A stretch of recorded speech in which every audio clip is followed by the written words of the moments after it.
Shelby. Today we're making homemade Pop-Tarts. I'm super excited for this one. They are definitely Pop-Tarts, but they can sometimes taste like toaster strudels, so it's up to you how you want to make them. But the first step, like last time, we do need our oven to be preheated. So I just got these from HEB, and what it says on the box is to do it for 400 degrees. For 15 minutes. So whenever we put them in, we'll do 15 minutes, and I already have it to 400 degrees, so we're good there. So that's the first step. Second step is to go ahead and pull these out. You do want them to be thawed, so I just had them in the refrigerator for a few days. Keep them cold, but you do want them to be thawed. So we're just going to open them up, just like that. Pull them out as best you can. Whenever you're doing this, because they are thawed, they may be a little mushy, so you want to be careful so that you don't dent it, because we are going to have to cut these. So they come like this with the little papers inside, and you're going to basically just unravel it. So it'll be 2 sheets of puff pastry, and they'll just come like this with the paper. So you'll just peel the paper off, and that'll just be trash. It'll have some flour on it, so don't worry about that. You can make as many as you want. I found that 1 sheet makes about 3. Next up, you're gonna take a knife and you're gonna cut where the folds were. So there's folds right, they're folded in 3, so you'll just cut where those were. Once you're finished with that, just kind of separate it a little bit. Just like that. And then I folded mine in half because you're going to have to cut these perfectly in half. So I folded it in half, and then I cut right on the fold because that'll make it even. So you'll do this for all of them. Just like that. Perfect. Okay. Now, once you've finished with that, you can go ahead. I have some like parchment paper here. It's the best because it doesn't, it won't stick. So you can just put it just like this and let those, give those a little rest once you finish. Good. Now, the next thing is butter. Like I said last time, everyone needs butter. So here's your butter. You'll cut off not too much, just like a little square, a tablespoon maybe. If you're using the stick of butter, there's little measurements on the side of the paper.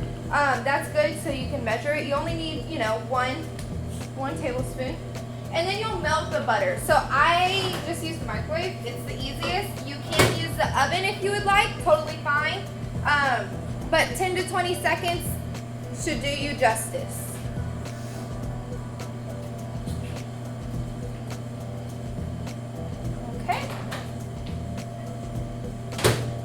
Butter is melted.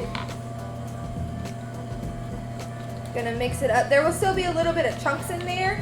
Totally fine, just mix it up. The rest of it's hot, so it'll melt. Okay, we're good there.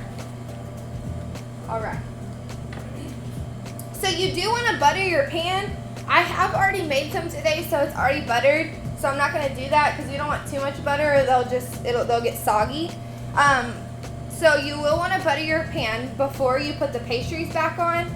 But after you butter your pan, you can go ahead and place the pastries. You're making 3, so you'll need 2 per Pop-Tart. So you'll just lay them out right here, just like this. That's good. Okay, after you're finished with that, you're going to take the butter. You don't need that much butter.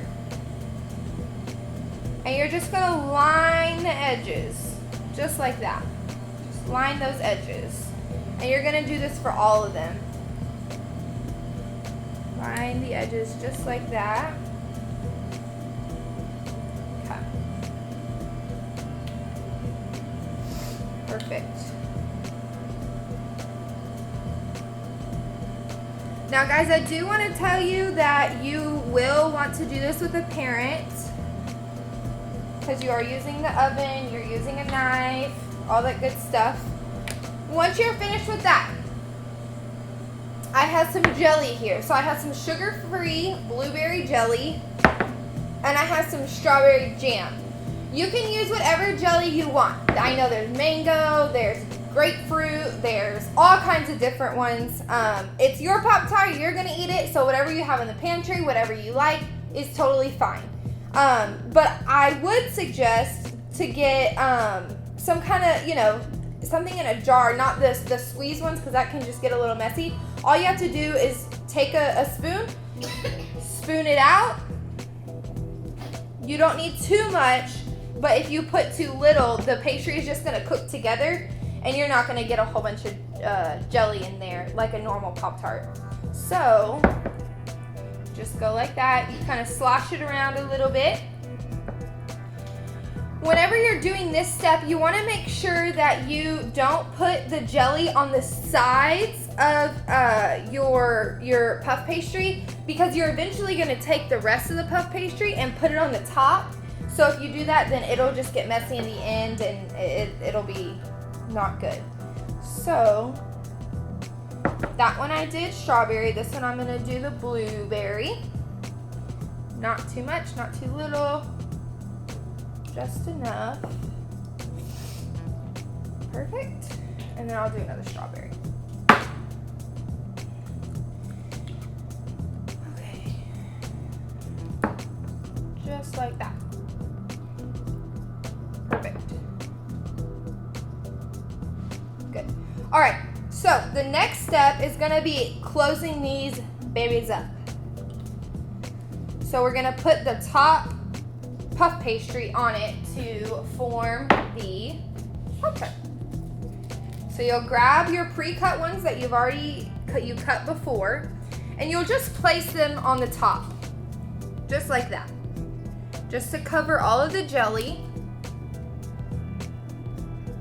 Perfect. Okay, now you're gonna go back to your butter. You're gonna take some and put it around the edges, similar to what you have already done. This just helps it to stick to the other one, and it also creates a really good tasting Pop-Tart. So you're going to do that to all of them, just real quick. Like I said, not too much, you don't need a lot at all, just something to help it to stick together and taste yummy. Just like that. Okay. After you're finished with that, you can take a fork of any kind. I was looking for a metal fork, but once your puff pastry thaws, if you have a plastic fork, that's all you have, it works perfect. So once you're finished, you're just gonna take this and press it into the side of your puff pastry. If you notice, like on a Pop-Tart, it's pushed together on the sides where the crust, some people don't like the crust, I like the crust. But you're just gonna press it down so that it's molded to the pastry underneath it, just like this. You're gonna do this to all of them, just like that. Make it look all pretty.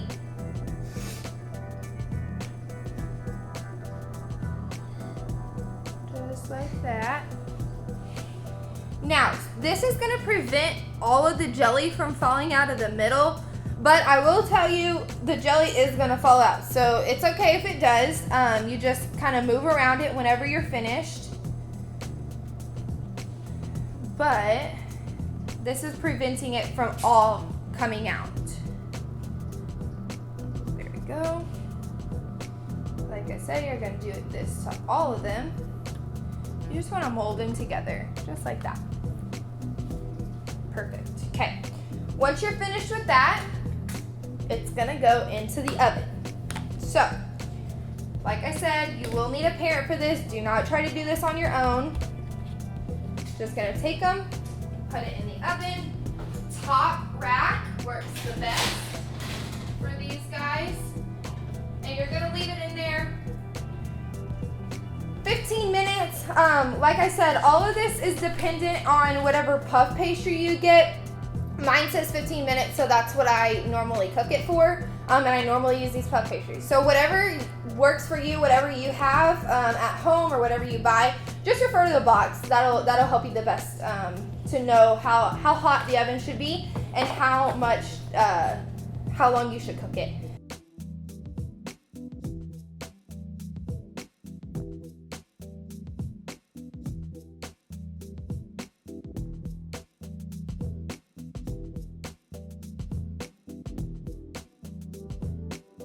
Alright guys, so after 15 minutes is over, you're going to go to your oven, your mom's going to go to your oven, or your dad, or whoever you live with, and you're just going to pull them right out. Ooh, golden brown. See? So that's going to happen. The jelly is going to come out a little bit. That's totally normal, totally fine. So we're going to take these while they're hot.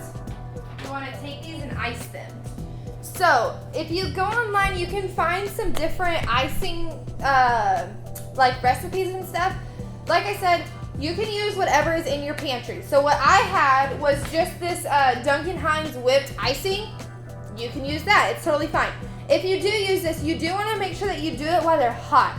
You don't want to touch them. You just want to take a little bit on the spoon. May want to use a fork to get it off. But as soon as you put the icing onto the Pop-Tart, it's going to start to melt because they're hot. That's the point. So you'll melt it a little bit. You'll move it around. Just kind of get it all over.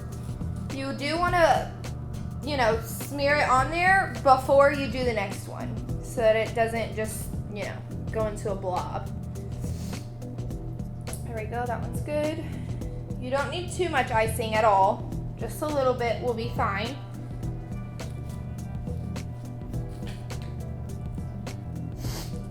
Perfect. Smear it on there. Because this is like cake icing, you don't want to put too much. If you put too much, it'll be way too sweet and it won't be very good. So just a little bit, just to cover the top with a little bit extra is totally fine. You can put as much as you desire though. If you like a lot of icing, go ahead and put a lot. That's fine. Okay, and then we have one more here. There we go, perfect. Like I said, this is gonna start melting very quickly because these are so hot, which is totally fine. That's what we want. Just spread it around there. After you're finished with the icing, we get to do the fun part. So I had different kind of sprinkles. Whenever you get a Pop-Tart, there's the little sprinkles on top. So I have different kinds of sprinkles here. Either, whatever you have, whatever you want to buy. I found that these little round, like bright, colorful sprinkles look the best, but it doesn't really matter because they all taste the best. So you just I'm going to do one from each of them so you can see how they look, but you do not put a lot. If you put a lot, it's going to be way too sugary. That's fine right there. Totally good. So that's the clear multicolored. This is just green. Good there. The finer it is, the more it's going to come out, so you have to be careful. And then the last one there. Perfect. Once you're finished with that, you will want to get it off of the hot pan. So you just use a spatula. Be careful because the pan, like I said, is still hot. And just move it on over to your plate. You can use the parchment paper. Whatever you have works totally fine. And then there we go. So you will want to wait for these to cool. That's why you moved it to the plate, because they can get a little bit messy. I will say I have found that it works best to eat them with fork and knife. They're, like I said, they are homemade, so they're not as compact as a regular Pop-Tart, but they are really yummy. So it's up to you how you want to eat them. Let them cool first because you don't want to burn your mouth. But yeah, that's it. That is the finished product. I hope you guys enjoy. Remember to wash your hands, wear that mask whenever you're out in public, hand sanitizer. all that good stuff. Practice social distancing, and hopefully we can get over this this virus stuff pretty soon. But I will see you guys next week. And like I said, stay safe. Bye.